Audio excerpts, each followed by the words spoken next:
À l'occasion de la Journée mondiale pour la paix de 2023, la foi prise au mot portait sur la paix et la guerre, à l'heure d'un retour annoncé de la puissance en géopolitique. Une émission diffusée dans un contexte où les tensions se faisaient aussi grandissantes au sein de la société. Pour savoir si la paix est toujours un idéal absolu et si certains conflits peuvent être légitimes, Légis Burnet recevait l'historien Martin Motte et le père Bernard Bourdin, théologien et historien des idées.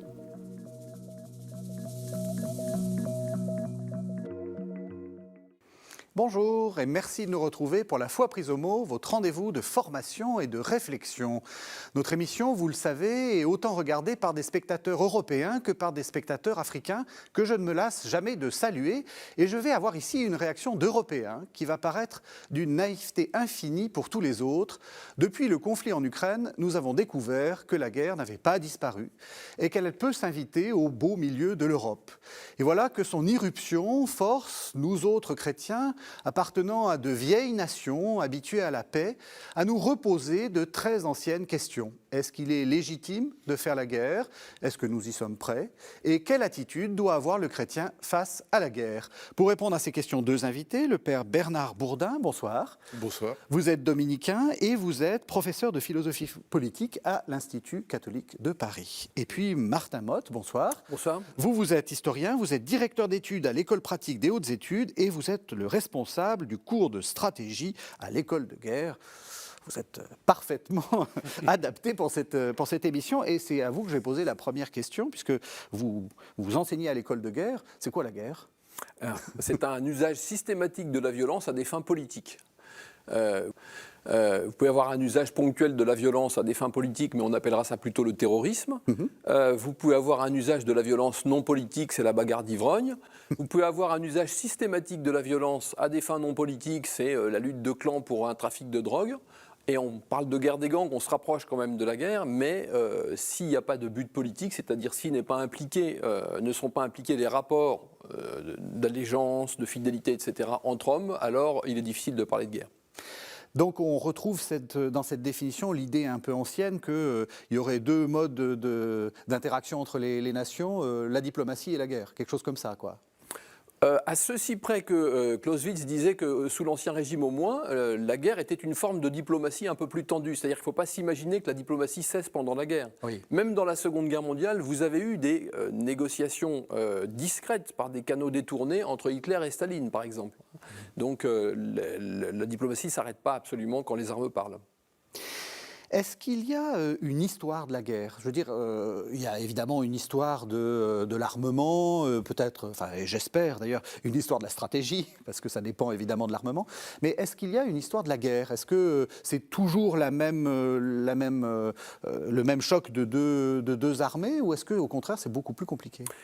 Il y a toujours des principes communs à toutes les formes de guerre. Les principes de la guerre sont pérennes. On peut les retrouver, comme vous lisez Sun Tzu, vous avez des principes qui sont encore applicables. Donc Sun Tzu, c'est le... On est au 5e siècle voilà. avant Jésus-Christ, quelque part entre le 5e et le 4e siècle avant Jésus-Christ. Donc ça ne change pas pour les principes et pour la définition. Ça change considérablement dans les façons de l'exercer. Et contrairement à ce qu'on pense souvent, ce n'est pas la technique seule, et peut-être pas même prioritairement la technique, qui pilote le changement des formes de guerre. C'est d'abord le changement du substrat sociopolitique.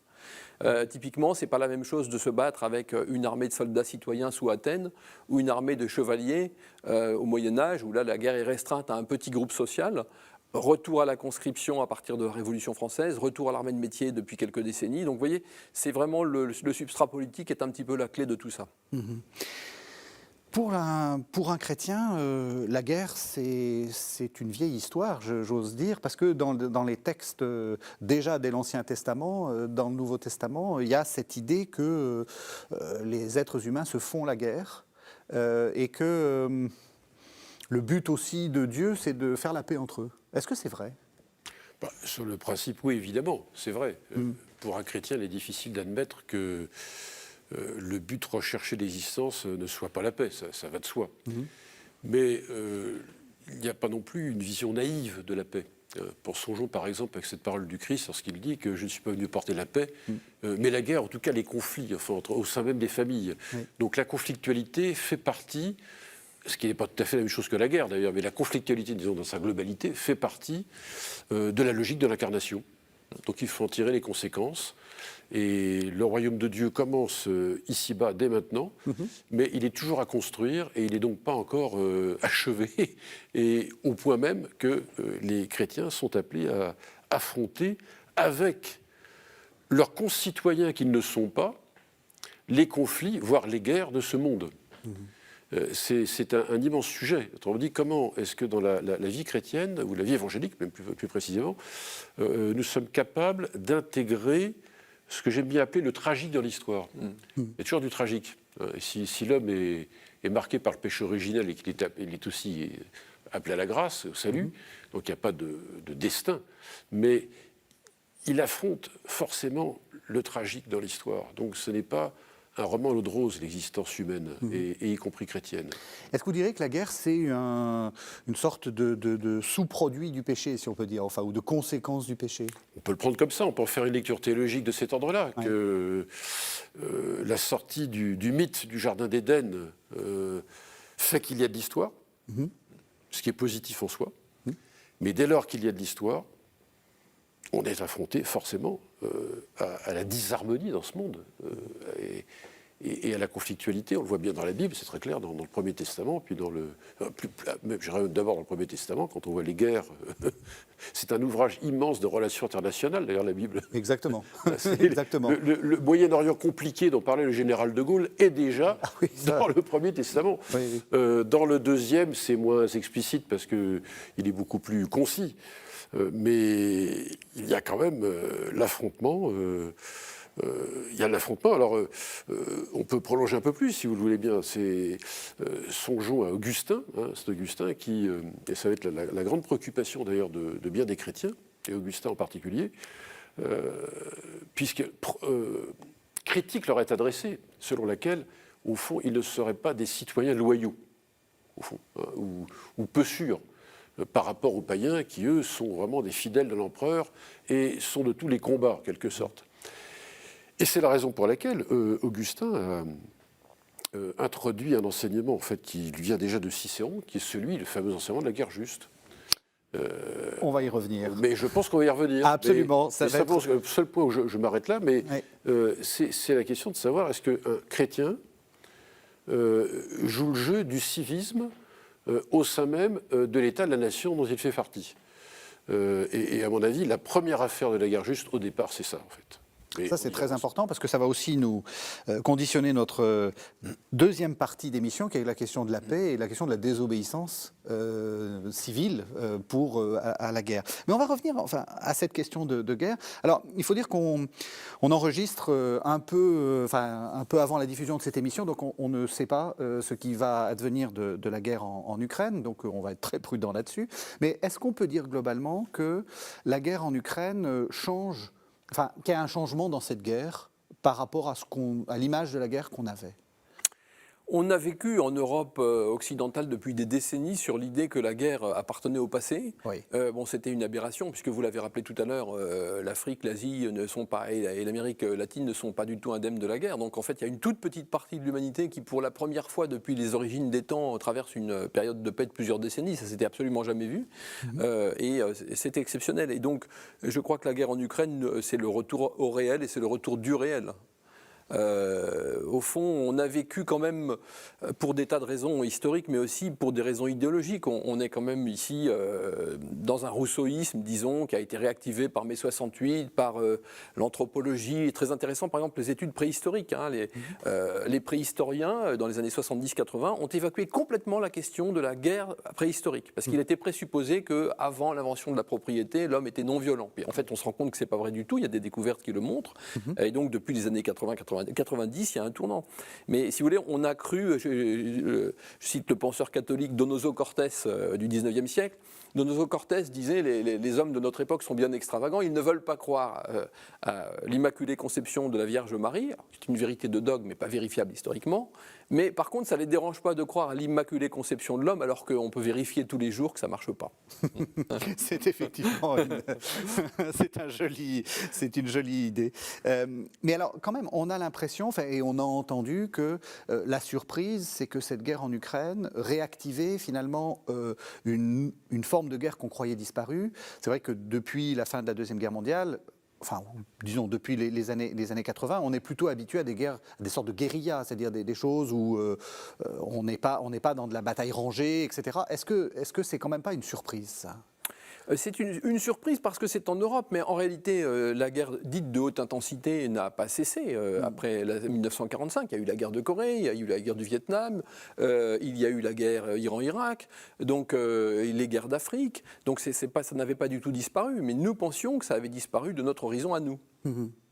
Mais quand même, cette idée que, parce que c'est vrai que la guerre, prenons un exemple, justement les guerres du Vietnam, on a aussi l'impression qu'il y a une forme de, on joue au chat et à la souris, c'est-à-dire qu'il y a une puissance occupante et puis une puissance ou disons un peuple qui essaie par des actions plus ponctuelles. Mais là, on a vraiment l'impression qu'on est sur presque des lignes de front. Enfin, c'est un peu comme, alors vous êtes spécialiste de la guerre de 14, donc ça ressemble un peu à ça, quoi. Ça ressemble à une sorte de front qui fluctue, qui avance et qui recule. C'est un peu bizarre comme. Oui, mais attention, là on a une image assez romantique et faussée des guerres de l'Indochine et du Vietnam, parce qu'enfin la guerre d'Indochine des Français se finit par Dien Bien Phu, qui est une bataille avec des armées régulières de part et d'autre, avec des divisions constituées du côté Viet Minh, dont une division d'artillerie. Donc c'est pas du tout la guérilla engluait l'essentiel des forces françaises au bénéfice donc de cette armée régulière vietnamienne qui a fini par porter le coup de grâce à Dien Bien Phu. Mais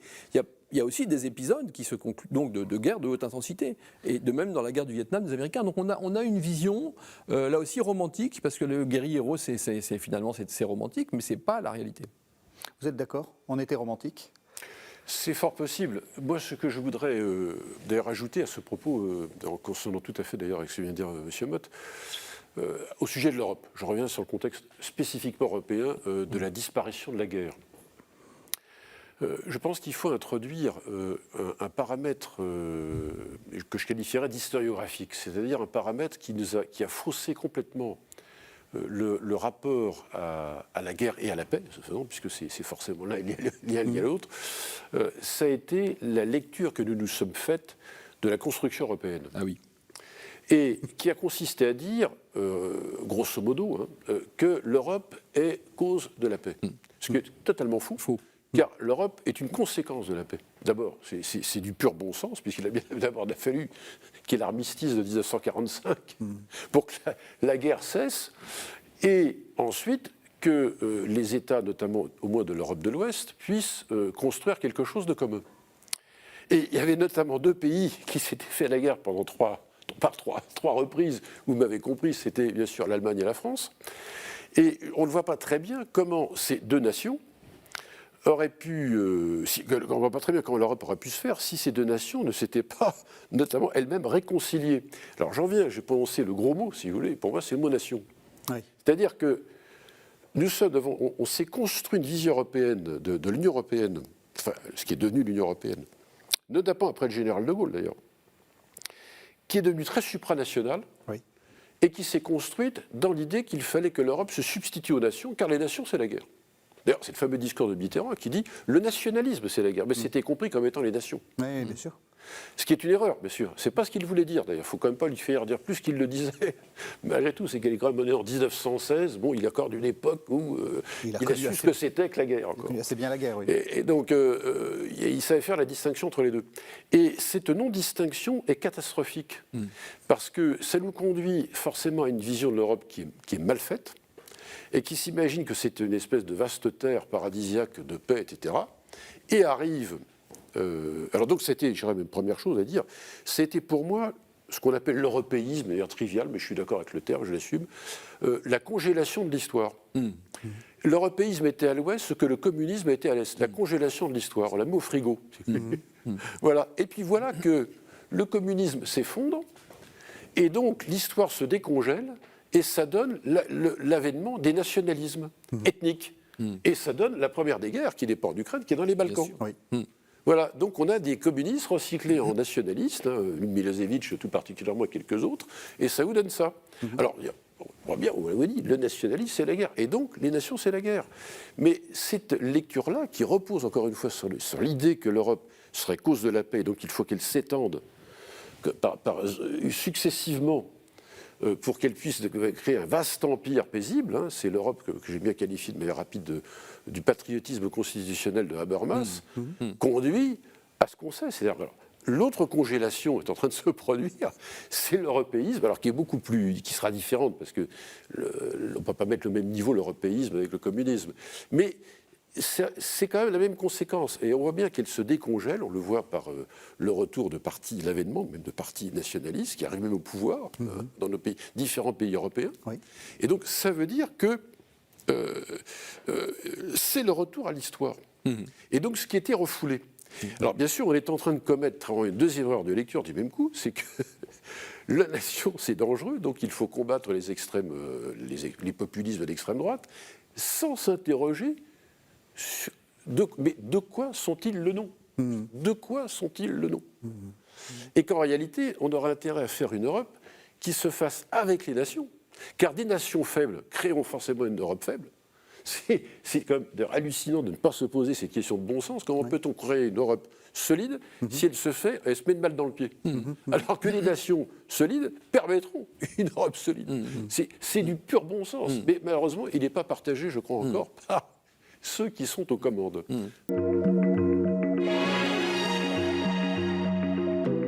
Vous écoutez La Foi prise au mot sur Paix et Guerre sur KTO Radio. Régis Burnet recevait l'historien Martin Motte et le père Bernard Bourdin pour réfléchir à ce que le christianisme peut nous enseigner dans un contexte d'un retour de la puissance dans les relations internationales et aux conflits internes. Je vous sens d'accord. Oui, ça me fait penser à une lettre de Jean Monnet au président Roosevelt pendant la Seconde Guerre mondiale en 1943. Et donc, c'était l'un des conseillers très écoutés de Roosevelt pour les questions européennes. Et il écrit à Roosevelt « Il n'y aura pas de paix en Europe si elle se reconstitue sur la base des souverainetés nationales, si les nations restent souveraines. » Donc, Jean Monnet explique très clairement en 1943 qu'on va détricoter les souverainetés. Parce que, comme ce sont les nations qui font la guerre, s'il n'y a plus de nations, il n'y aura plus de guerre. Alors, c'est assez amusant parce que quand les nations se sont créées au sens républicain moderne, donc fin du XVIIIe siècle. La rhétorique, aussi bien dans la Révolution américaine que dans la Révolution française, c'est que ce qui causait la guerre, c'était justement les structures oppressives de l'Ancien Régime, la noblesse, le clergé, la monarchie, et qu'une fois qu'on aurait mis les nations en place, on n'aurait plus tout ça. Mais sur quoi s'était construit la légitimité d'Ancien Régime au moment des traités de Westphalie ? Sur l'idée qu'il fallait un pouvoir fort et monarchique dans chaque État, parce que sinon, on était livré aux troubles religieux et civils des guerres de religion, manipulés par la noblesse, et que donc il fallait anéantir l'ordre ancien. Et la noblesse avait dû se constituer elle-même etc. Donc, à chaque système politique, on construit une légitimation qui consiste à dire nous ou la guerre. Et en fait, comme aucun système politique ne réussit à faire la paix définitive, on doit bien conclure que, par élimination, que le seul vrai facteur de guerre, c'est l'homme, parce que c'est la seule constante entre ces régimes politiques, et que donc si on veut supprimer la guerre, il faut supprimer l'homme. Cette émission s'appelle Paix et guerre parce qu'on a voulu éviter le titre de Tolstoï, Guerre et paix. Mais vous êtes en train de nous dire que c'est la guerre qui est première et que c'est la paix qui est construite après. Et c'est pas la paix qui est première et qui ensuite serait bouleversée par des égoïsmes. En gros, vous êtes l'un et l'autre totalement. Vous avez parlé de rousseauisme. Vous êtes totalement dans cette idée-là, c'est-à-dire que là où il y a de l'homme, il y a de la guerre. En tout cas, là où il y a de l'homme, il y a de la violence. Parce que le problème, c'est ce qu'on appelle guerre, c'est une violence systématique. Donc, tout le débat sur la préhistoire, la naissance de la guerre, etc., on vous dit oui, mais est-ce qu'au Paléolithique, quand vous avez des tribus, des petits groupes de chasseurs-cueilleurs, oui, avec des ressources qui sont à 25 par groupe et qui sont sur des territoires, donc il y a très peu de contacts. Et donc on dit là, il n'y avait pas de guerre. Oui, mais c'est juste parce que l'occasion ne s'en présentait pas. Le fait est que lorsque vous avez une augmentation de la population, des contacts, etc., ils deviennent souvent rugueux.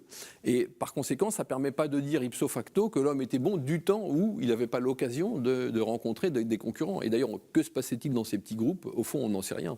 Donc voilà, il me semble difficile quand même de partir sur l'hypothèse de l'homme naturellement bon. Théologiquement, c'est assez vrai. Oui, et anthropologiquement, si je puis me permettre de rebondir sur ce que vient de dire M. Bott, qui est très important. Vous avez déplacé de fait la question sur le terrain anthropologique par le fait même d'ailleurs de la question que vous avez posée, et c'est pertinent, bien sûr, je suis souscrit. Alors, c'est un vrai défi pour la tradition chrétienne. Le modèle que vous défendez et que je connais bien et qui a beaucoup de réalisme, c'est celui de Hobbes, en fait.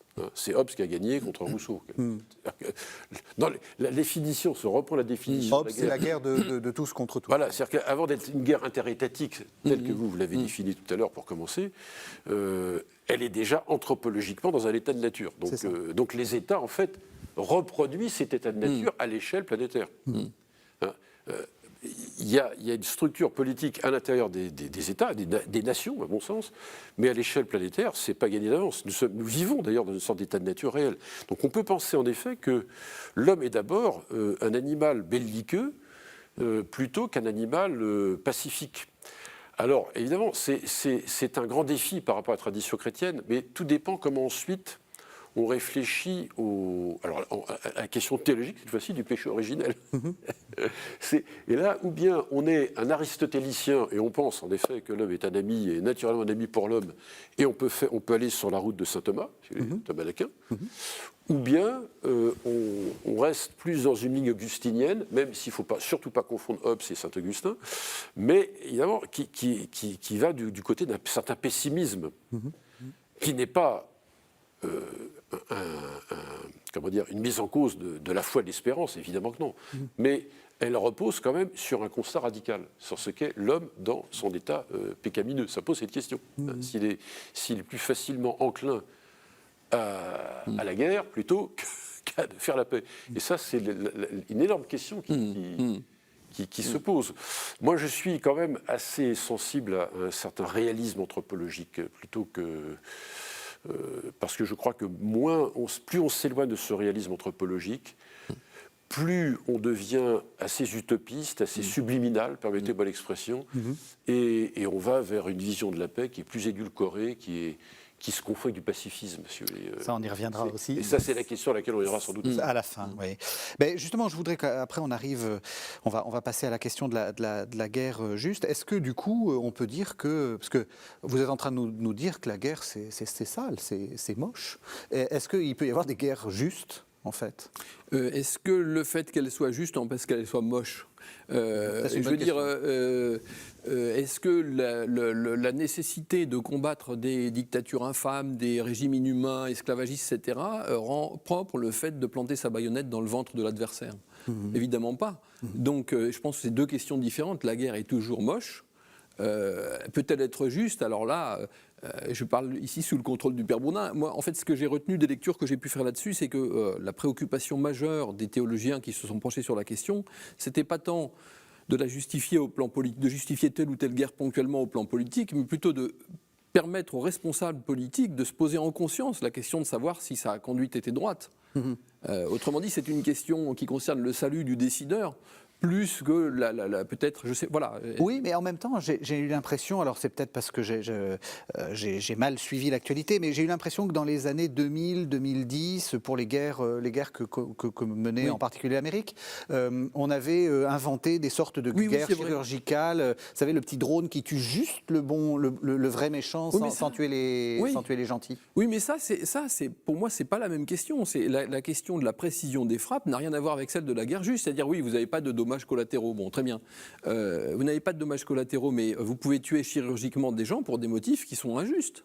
Ouais. C'est-à-dire que si vous tuez tel chef d'État pour vous approprier les richesses pétrolières du pays, est-ce que le fait que la frappe soit chirurgicale rend la guerre juste? Absolument pas. C'est important ce que vous dites, parce qu'on nous a quand même dit un peu... On a voulu confondre les deux en disant nous faisons des guerres justes et en plus c'est des guerres propres. Oui, mais enfin, c'est faux. Alors, à contrario, quand vous faites une guerre, disons, contre des gens dont tout le monde s'accordera à penser qu'ils sont abominables, et que ces gens abominables mettent un centre de décision ou un centre de radio, etc., pile poil dans une école, un hôpital ou un lieu de culte, quid ? Est-ce que vous devez vous abstenir de taper sur l'endroit d'où tout part parce qu'il a été intentionnellement... Donc vous voyez, c'est des questions qui sont... Enfin, propreté et légitimité, en fait, me semblent pas absolument corrélées. Donc il faut distinguer... Il me semble. La légitimité... Il me semble. Et parce que c'est vrai que on voit bien... Je peux vous donner un exemple terrible. Oui. et récent. C'est un livre qui s'appelle La Lune éclaire. C'est paru chez Aux Belles Lettres. C'est un livre qui regroupe des témoignages tout à fait réels d'officiers de la Légion étrangère de ces dernières années et décennies. Bon, chaque récit est anonyme. Bon. Et donc il est question d'un officier français qui attrape 2 bons hommes au fin fond du désert saharien dont ils pensent que ce sont des djihadistes. On organise la confrontation avec une dame dont ils ont possiblement égorgé les 2 fils. Et il s'avère qu'elle les reconnaît, et l'officier réfère etc. Et on lui dit, bah oui, mais on a un seul témoin, d'une part. D'autre part, vous êtes au fin fond du désert, vous ne pouvez pas les garder. Vous ne pouvez pas les livrer aux autorités parce que, vous comprenez, dans ce pays-là, la justice est expéditive, donc relâchez-les. Voilà. Et donc, au nom de règles extrêmement idéalistes, on relâche 2 bons hommes dont il n'est pas dit dans le livre, mais il est sous-entendu que la première des tâches a été de liquider la femme qui les avait identifiés. Donc, vous voyez, c'est terrible, ça. C'est terrible. Et là, ça pose bien la question de l'idéalisme et du réalisme. Est-ce que vous êtes en train de dire, et ça va être la question que je vais poser après au Père Bourdin, est-ce que vous êtes en train de dire qu'on ne peut pas être moral dans une guerre ? Alors là, je sais, c'est une question pour le Père Bourdin. Moi, je ne suis pas théologien, je ne suis pas moraliste. Je suis historien, l'histoire n'est guère morale. J'essaye de l'être à titre individuel, mais je ne peux pas me prononcer sur un sujet aussi grave. Même question, parce que en fait, c'est la question de la guerre juste. C'est-à-dire, est-ce que... on peut être moralement, j'allais dire, disculpé de faire la guerre si on a suivi les bonnes procédures. Enfin, vous savez, ce qu'on attribue souvent à saint Thomas, que la cause soit juste, que les moyens soient proportionnés, etc. Oui, c'est un vaste sujet. Alors, il faut distinguer 2 choses. D'ailleurs, ça sentait bien dans la réponse que vous a faite M. Motte. Il y a le droit de guerre juste, je reviendrai sur cette expression d'ailleurs, qui déjà en elle-même de nos jours est prête à ambiguïté. Et puis il y a le droit dans la guerre juste. Oui, oui. Et après aussi. Hein. Alors après, oui, Ouais. ça c'est Vittoria d'ailleurs, c'est beaucoup plus tard, c'est le théorème Vittoria qui réfléchit aux 2 questions. Mais donc il y a 2 moments. Déjà Cicéron, Augustin jusqu'à saint Thomas. La seule question qui les intéresse, c'est le droit de guerre juste. Oui. Il ne rentre pas dans le sujet en lui-même. Qu'est-ce qui se passe pendant la guerre ? Comment ça se passe ? Donc ça veut dire qu'il y a une évolution sur plusieurs siècles de ce qu'on appelle une doctrine, qui ne l'était pas encore véritablement, à mon avis, chez Augustin. C'est un enseignement éparse. Mais il n'y a pas un traité. On ne va pas chercher un traité chez Augustin de la guerre juste. Alors encore une fois, comme je le disais tout à l'heure, c'était pour lui une façon d'affirmer, de démontrer auprès des païens que les chrétiens ne se contentent pas d'avoir les 2 pieds sur terre mais la tête dans le ciel. Ils ont aussi la tête aussi qui regarde vers le bas. Et donc, leurs vertus ne conduisent pas, contrairement à ce que les païens pensent, à la décadence de l'Empire romain. Elles sont même bien supérieures. Donc c'est le vrai Dieu, celui des chrétiens, qui permettra à l'Empire romain de continuer d'exister au fond. Donc en fait il y a ça. Et alors ça c'est dans la cité de Dieu. Mais quand il parle de la guerre juste, forcément c'est une manière concrète de dire en fait ce que nous voulons nous chrétiens, c'est de ne pas l'avoir. C'est pas tant pour parler dans un langage d'aujourd'hui avoir la fleur à la bouche, c'est pas ça. Mais nous ne voulons pas que la guerre soit du brigandage. Ça c'est un terme vraiment d'Augustin. Mais si la guerre n'est pas du brigandage, on ira. On sera des citoyens à part entière. Et il y a 3 conditions. La première, c'est que... alors ça pose la question de la légitimité. Qui déclare la guerre ? Et c'est évidemment le prince. Donc à l'époque, l'empereur. Et puis, il faut qu'il y ait une justa causa. Enfin, une juste cause, c'est en fait un principe défensif. Au fond, la seule guerre qui soit juste, c'est une guerre défensive. C'est ça. Alors ça peut parfaitement s'appliquer aujourd'hui encore, on le voit très bien, entre une guerre offensive ou même une guerre préventive, qui est une notion que vous seriez infiniment plus à même d'expliquer que moi, mais on l'a vu au cours de ces dernières années, qui n'existait pas avant, enfin, en tout cas n'utilisait pas ce vocabulaire, ne rentre pas dans le champ de la guerre juste. Elle ne peut être que défensive. Et puis, bien sûr, toute guerre doit conduire à un moment donné à retourner à l'état de paix. Donc l'ennemi ne se réduit pas qu'à ce qu'il est. Oui. il reste mon frère en humanité. Ça, c'est théologiquement parlant, c'est évangélique. Ouais. Donc il y a une compatibilité entre la référence évangélique à partir de ce moment-là et le fait cruel, certes, de devoir faire la guerre. Donc ce n'est pas une apologie du bellicisme, et en même temps, ce n'est pas une apologie non plus du pacifisme. C'est au contraire une vision réaliste de fait. Bon, donc il n'y a pas de pacifisme chrétien au fond. En tout cas, s'il y en a un, il existe, mais il n'est pas conforme à l'enseignement traditionnel de l'Église. C'est plutôt un réalisme à la fois anthropologique et théologique qui consiste à dire que, alors, et c'est le point que je voulais préciser, que par droit, n'oublions pas que Gustin est un Romain et un bon lecteur de Cicéron, droit, c'est ius. Il faut parler latin à ce moment-là. Parce que sinon, on dissocie droit et moral. Mais ius, c'est du droit, et c'est du juste. Pour un Romain, c'est indissociable. Ce qui est droit est juste, et ce qui est juste est droit. Ouais. C'est forcément. De nos jours, on a dissocié les deux. Ouais.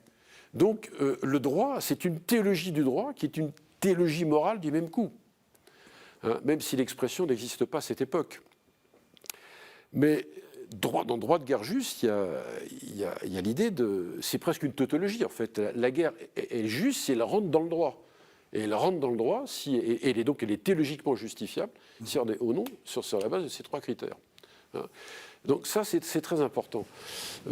Et cet enseignement se poursuit au fur et à mesure des siècles. Alors, chez Thomas d'Aquin, il n'y a pas d'originalité, c'est un pur répétiteur. La seule originalité, mais qui est quand même intéressante, c'est qu'il inclut, et c'est très intéressant pour le spécialiste de la guerre d'aujourd'hui, c'est qu'il inclut la question de la guerre comme celle de la rixe ou de la rébellion, enfin les différents degrés de la conflictualité, dans un grand traité, je vous le donne en mille, qui est le traité de la charité. C'est fort. Oui. C'est très fort. Ouais. C'est-à-dire que tout ce qui relève de la conflictualité par gradation successive jusqu'à la guerre fait partie intégrante du traité de la charité. C'est-à-dire que donc la vertu théologale par excellence, qui vient accomplir la justice, en bon aristotélicien qu'il est, la vertu morale de justice ne se suffit pas elle-même, elle doit s'accomplir dans la charité. Donc la charité ne dépasse pas la justice, ce qui est une erreur, ceci. Elle n'a jamais dépassé la justice, elle l'accomplit. Mais en passant, en acceptant, encore une fois, qu'il y a de fait de la rixe, de la rébellion et de la guerre. Et donc, mon ennemi, malgré tout, c'est mon frère. Mais pas encore une fois en se disant laissons-nous battre.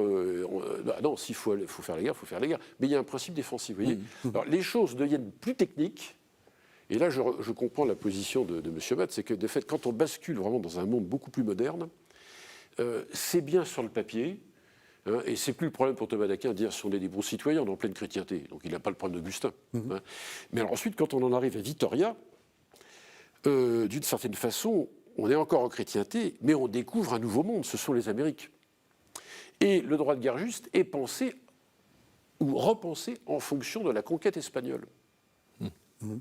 Et donc cet enseignement prend encore un tout autre sens. C'est comment arriver à humaniser, ou à moraliser cette conquête espagnole.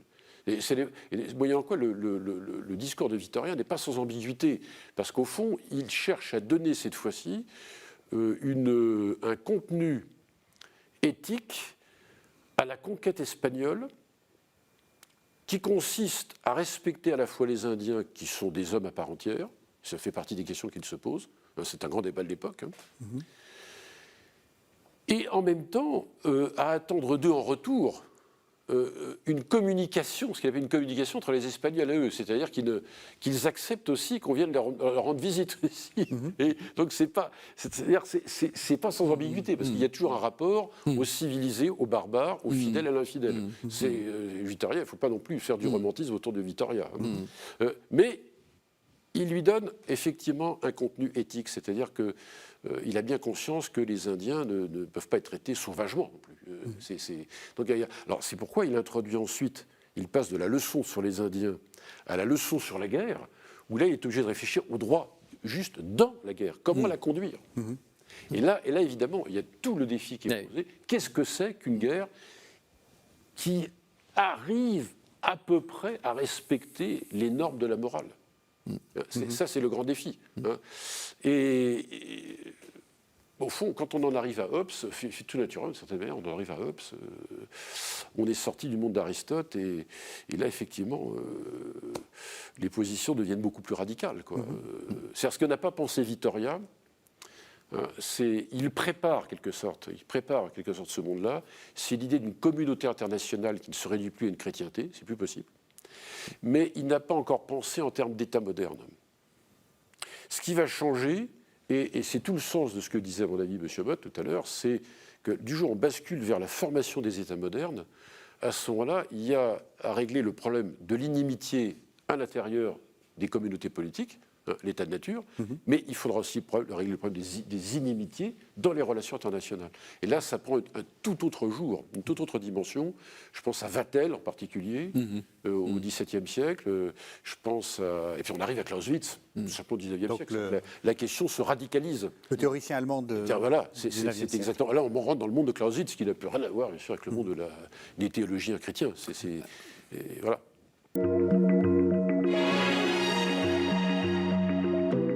Vous écoutez La foi prise au mot sur Paix et Guerre sur KTO Radio. Régis Burnet recevait l'historien Martin Mott et le père Bernard Bourdin pour réfléchir à ce que le christianisme peut nous enseigner dans un contexte d'un retour de la puissance dans les relations internationales et aux conflits internes. Je nuancerai un tout petit peu ce que vous dites sur Clausewitz, parce que lorsqu'on voit, alors il y a ses textes, puis il y a sa vie. Et est-ce que c'est pendant l'occupation de 1814 ou 1815, je ne sais plus laquelle des deux, mais je crois les deux. Il est donc officier prussien à Paris, et il appelle les autorités prussiennes, et en particulier Blücher en 1814, qui est le chef de l'armée prussienne, à la modération envers la population, parce qu'il y a un grand nombre de gens dans l'armée prussienne qui veulent faire payer aux Français la dureté de l'occupation napoléonienne entre 1806 et 1813. Et Clausewitz appelle à la modération parce qu'il reste dans cette idée que fondamentalement le problème de la guerre c'est de la gagner, mais c'est de la gagner pour un retour à la paix. Donc il n'est pas si coupé peut-être de la tradition. Pour prendre un exemple un peu plus proche de nous, c'est le maréchal Montgomery à la fin de la Seconde Guerre mondiale. Lorsqu'il arrive en Allemagne, il y a un début de fraternisation entre les troupes britanniques et puis les civils allemands. Et Montgomery interdit les fraternisations et il fait poser une affiche dans laquelle il explique aux Allemands pourquoi il a interdit les fraternisations. Il dit, pour l'instant, tant qu'il n'y a pas de traité de paix, il ne peut pas y avoir de paix. Et il n'y a pas de paix parce que vous avez fait la guerre voilà, depuis la fin du 19e siècle, vous avez été agressif, etc. Mais naturellement, le but de notre guerre, et notre guerre n'a de sens parce que nous voulons redevenir amis avec vous, mais ça n'est possible que sous conditions, et les conditions ne sont pas réunies. Et je le dis parce que ce texte est d'un grand réalisme, et d'autre part, il est d'un chrétien tout à fait convaincu. Le maréchal Montgomery était un fils d'évêque anglican, et c'était un très grand chrétien. Il lisait la Bible absolument tous les jours, hein, et si on veut avoir une image de soldat chrétien au XXe siècle, c'est un personnage intéressant. Quoique, par ailleurs, tempérament parfaitement odieux et insupportable, mais ça, c'est autre chose. Je reviens à votre... Oui. Ouais, non, je suis pour éviter un malentendu. Je ne dis pas qu'on est rentré dans un monde belliciste. Je pense qu'effectivement, ces références éthiques demeurent. Vraiment qu'elles sont... plus difficile à incarner. Oui, on est c'est le monde de la guerre interétatique, hein, qui n'est plus ce monde de la chrétienté. Mais ça ne veut pas dire qu'on a affaire à des... Oui, des brutes forcément épaisses. C'est ça, oui, absolument. Je reviens à votre réponse en disant c'est pas mon affaire. Je comprends que ça soit pas l'affaire. Non. J'avais pas les compétences. Non, mais c'est tout à fait, pardon. J'aime, c'est pour poser ma question, donc je durcis votre position.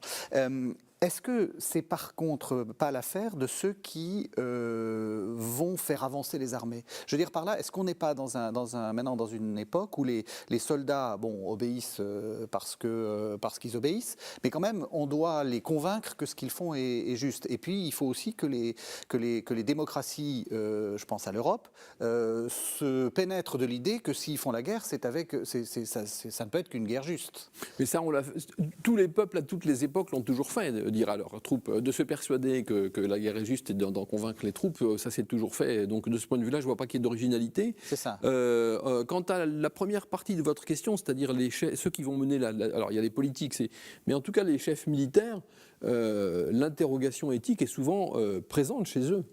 Ça, je peux en témoigner pour fréquenter par l'école de guerre beaucoup de chefs, y compris des grands chefs, et je peux vous dire que chez de très grands chefs français actuels, la question éthique et la question théologico-politique, elles ne les quittent pas. hein. Donc il ne faut pas croire qu'ils vivent en dehors de ces questions-là.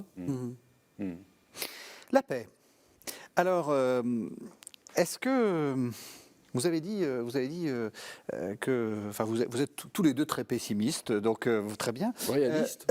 Réaliste. J'ai envie de vous poser une une question très, très naïve. Est-ce que la paix est possible? Est-ce qu'en gros, on peut sortir de si tu veux la paix, prépare la guerre? Est-ce qu'on peut arriver à l'idée de si tu veux la paix, fais la paix? Je ne sais pas, j'ai du mal à comprendre la question. Si tu veux la paix, prépare la guerre, c'est une injonction qui s'adresse évidemment pas à la personne, c'est ce qui s'adresse à l'État, me semble-t-il. Oui. Et je pense que c'est une maxime d'État qui restera vraie, je ne sais pas jusqu'à quand, mais vraisemblablement tant que le monde sera monde. Si tu veux la paix, prépare la paix, il me semble que c'est un conseil qui s'adresse plus à tout un chacun.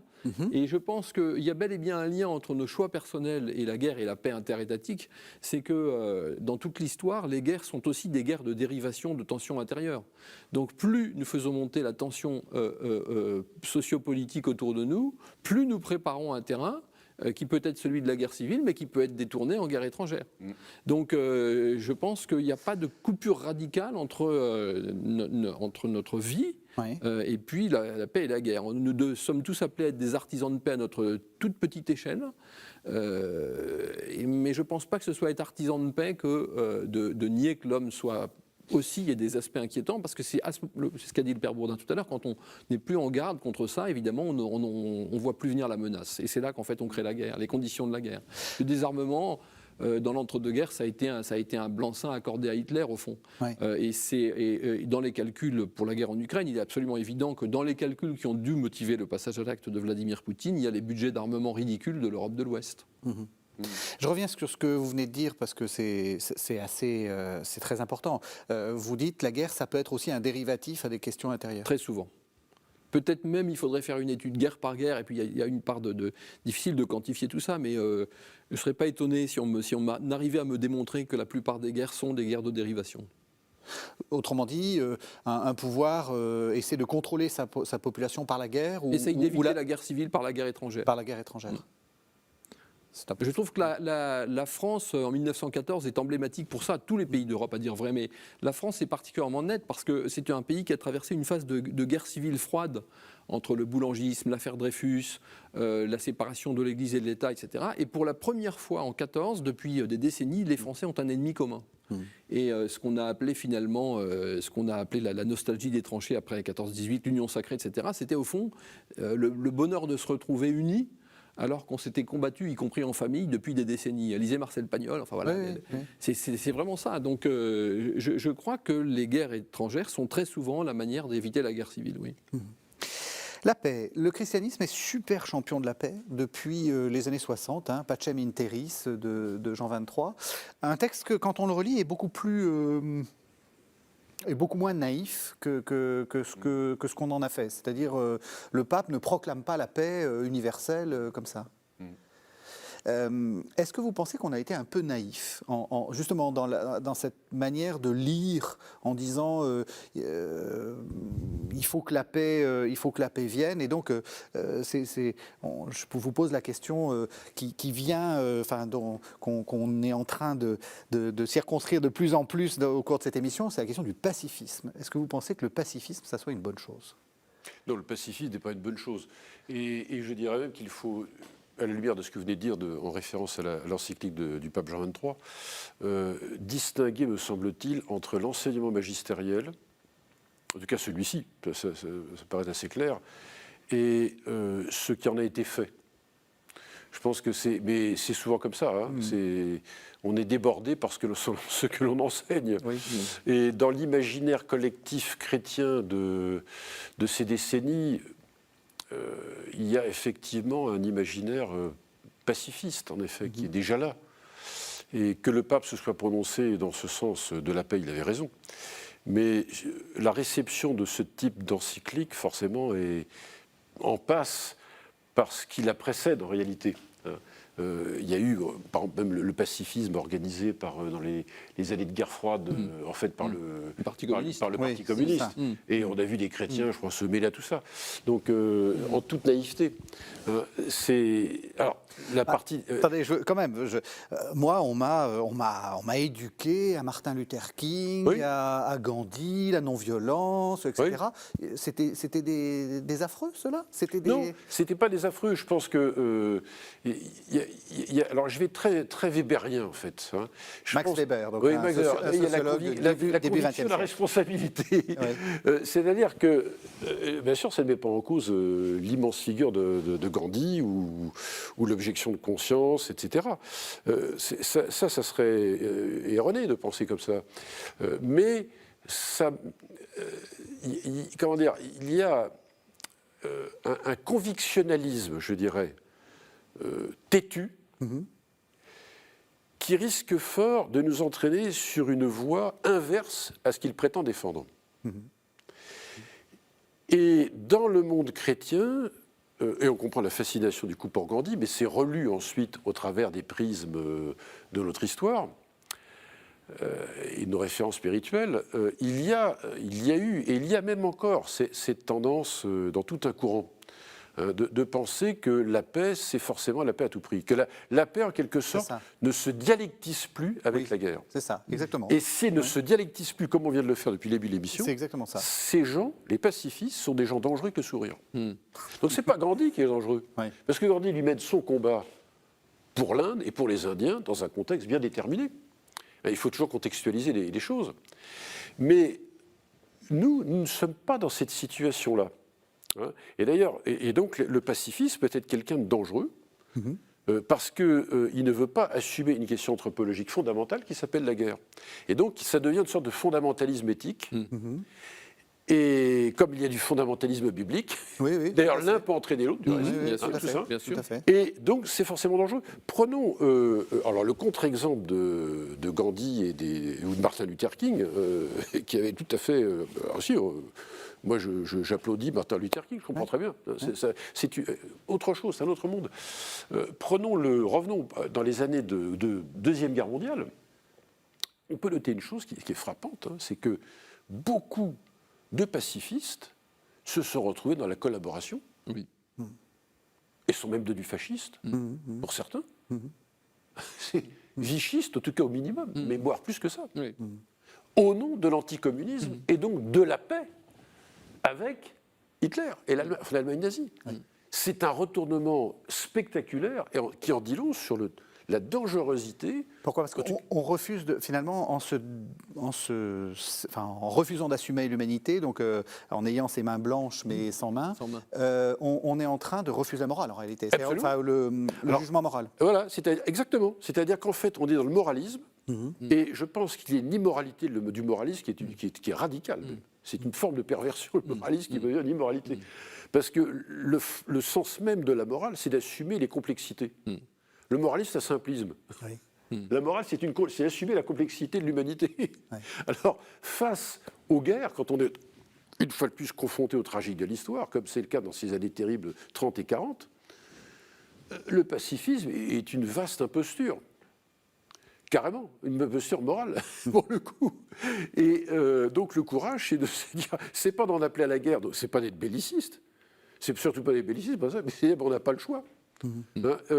Quand vous lisez les discours de Gaulle des années 40, après le 18 juin, bien sûr, ou les mémoires de guerre, bien sûr, il a un mot-clé qu'il utilise, lui qui est un catholique convaincu. Il est vertu théologale de Gaulle-Clé, c'est l'espérance. Et quand il utilise l'espérance, c'est pour dire contre les vieillards de Vichy, dont le principal d'entre eux, sans le nommer, nous ont mis KO, ils ont voulu la paix. Mais justement, l'espérance, c'est de continuer de combattre. Donc c'est de faire la guerre. Mais le même dira maintenant en 1945, il dit, bon, maintenant c'est fini, on arrête là. C'est terminé. C'est pas du tout... En fait, la guerre est une espérance. Pourquoi ? Parce que c'est notre liberté qui est en jeu. C'est ça.